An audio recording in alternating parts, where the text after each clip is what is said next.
everybody's had it, huh? I mean, look, I don't mean to poke or prod, but there's just like nobody who's still into this, right? Right? Hello? Good morning to you. Good Monday morning. I'm Dejan Kovacevic of DK Pittsburgh Sports, and this is the tattered remains of Daily Shot of Steelers. It comes your way bright and early every weekday. If you're into hockey and or baseball, you've always got options, because I do offer daily shots of Penguins and Pirates in the same place that you found this. Yikes. I remember a few years ago when the Steelers made the AFC Championship game against the Patriots. This is a totally true story. And the Steelers had themselves a nice little run. And we have ways at our company, DK Pittsburgh Sports, of tracking interest, mood. And within that, one thing that we've uncovered, and this won't exactly astonish you, is that hope is what sells. If you have hope for your team in any capacity, you're going to be infinitely more likely as a fan, or in our case, as a consumer, to invest in that, whether that's emotionally or financially, whatever. Which is why, for example, prospect things sell and NFL draft things sell in the world of football, because everyone and everything represents hope. Why? Haven't tested it yet. Every pick looks awesome. Every player is headed to Canton. So in this season, there was a lot of positive stuff that had taken place. The offense, Ben Roethlisberger and Antonio Brown and Le'Veon Bell, was unstoppable most of the time. The defense, especially the secondary, would hurt, but you didn't mind it because your team was out there scoring 30, 35 points every other weekend, it seemed. So all this happens, and the Steelers, they just keep succeeding, and they win their division, and they get through a couple rounds of playoffs, and business is really good. Again, meaning for us, this was awesome. This was awesome. And then they advanced, and they made it to the AFC Championship game, where you would think all of this would have hit some sort of crescendo. What actually happened, the moment it was known that the Steelers would be going to Foxborough to face the Patriots, everything just fell off a figurative cliff. Readership went down, subscriptions went down. It was over. It was like they'd already been eliminated. For all the various things that we've learned in having this independent business of ours for 11 years now, that might have been one of the most surprising. And yet, I guess it shouldn't have been, because there was no hope. No one had hope that the Steelers would beat Tom Brady and Bill Belichick and Rob Gronkowski. And they were justified. I mean, Lev ended up getting hurt and whatever else, but they were justified. They didn't beat the Patriots. But no one waited. No one waited to see how it would actually play out. They preemptively gave up hope. And I'm not going to bore you with the details on this, but let's just say that the business numbers and a lot of other numbers point to the same sentiment, as if all the feedback that I get from those of you who are kind enough to listen to this show and to respond isn't already telling me that. A huge, huge percentage of Steelers Nation, far and wide, has tuned out. And I don't just mean Daily Shot of Steelers. I mean just plain old Steelers. These 3 losses have hit the fan base hard. And I get that. And I'm not about to argue with it. And I'm not about to offer any advice to the contrary. Not that you'd buy it if I did. But I do feel comfortable sharing my own perspective on this, meaning the whole hope thing. I could come up with, right now, a hypothetical scenario that would renew or re-spark hope. At least I think so. And I don't think it's all that implausible. I don't think it's implausible that the Steelers could beat the Bengals for a second time. Yes, I saw what Joe Burrow did over the weekend. He would get my vote for NFL MVP. And I'm sure that he and Jamar Chase and T. Higgins are going to have themselves a whole lot of offensive fun Saturday night at Acrisure Stadium. I'm also fairly certain that they're still bringing the same garbage defense to town. So here's guessing that the Steelers have a very good chance of beating the Bengals. That probably won't make them AFC North champs because the Browns would have to beat the Ravens for a second time, and I don't think that one's going to come about. But the Steelers would at least enter the playoffs on that clean slate that I've been talking about. I don't think you can enter the playoffs with 4 losses in a row and expect anything good to follow. So, without getting into the 5 billion scenarios that are still floating around out there, it sure looks like the Steelers will end up flying to Houston and taking on the Texans. I mean, that's not an unwinnable matchup. It's just not.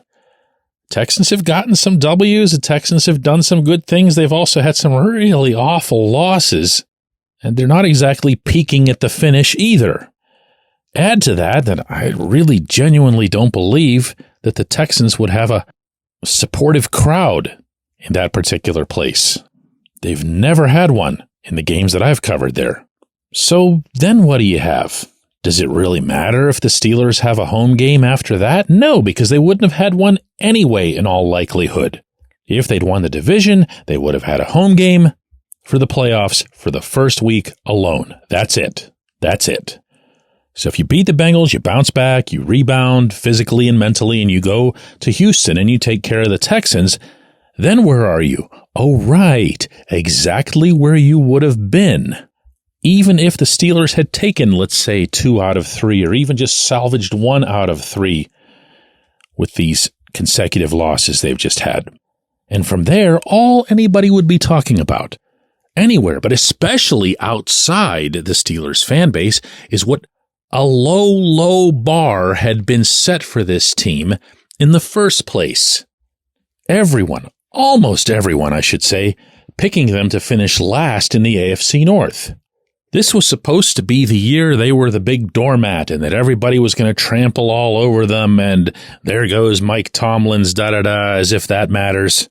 I'll repeat that this is people on the outside who are the only ones who ever talk about that thing. And they'll be like, whoa, look at the Steelers. What a spectacular, surprising season this has been.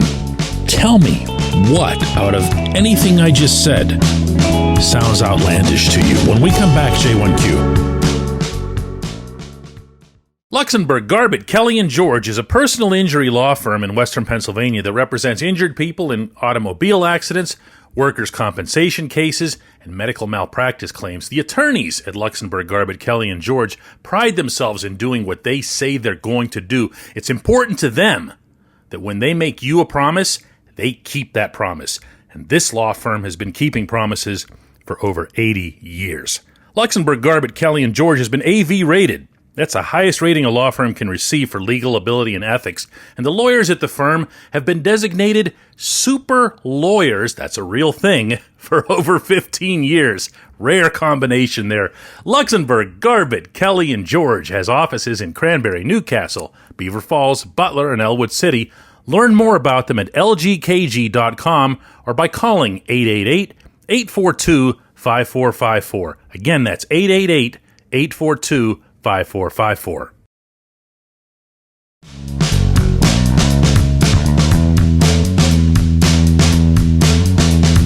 Today's J1Q comes from Bill, who says, DK, watch Detroit or Miami. The Steelers are not very good. It's the players, the coaching, the athletic training staff, too many soft injuries, and the owners of the Steelers are trying to play 1970s football in a faster-paced throwing era. So where do you start in fixing this? The best place to start, Bill, is always with a firm grasp of what all of the problems are. Okay? If you're going to operate right now with the playoffs still ahead under this sort of thinking, if that's where you want to go with this right now, before the playoffs start. Again, you're entitled to do that, as I was pointing out in the opening segment. I'll respect that.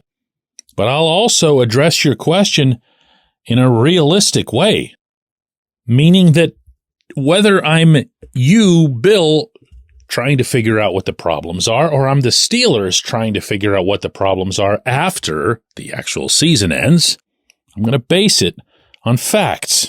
So looking at your question, the first thing I'll do is ask you why in the world you would include Miami as some sort of positive example, which is what I'm sure everybody who is listening to this right now is going, what? What? Detroit and Miami? Dolphins are 8-8. They're nothing special, not in any regard. So I don't know if maybe you meant somebody else. And I'll then look at your suggestion that the Steelers are stuck in a time warp from 50 years ago. I actually think way too many of the fans are stuck in the 1970s. And point out that the top two offenses in the league in this year, 2025, are those of the Ravens and the Bills. And why is that? Because they run. Because they're also the top two rushing offenses. In fact, if you look at a list of the top 10 rushing offenses, you'll also find a lot of the top 10 teams in football. So here again, respectfully, your accusation that the Steelers are doing something dated is dated in and of itself because running has made a comeback in football.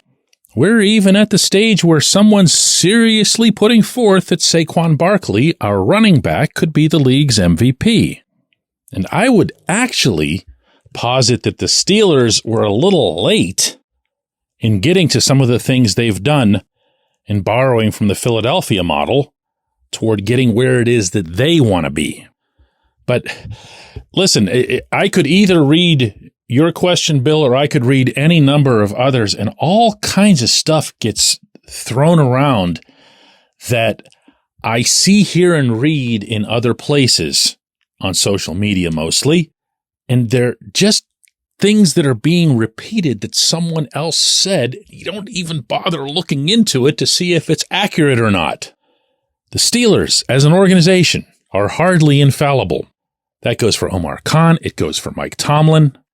It goes for the coordinators, it goes for the assistant coaches, and you better believe it goes for the players. And they're no more perfect than the apparatus itself. I could spend, for example, an entire week of programs getting into the stupidity, again, of entering this season without a true WR2.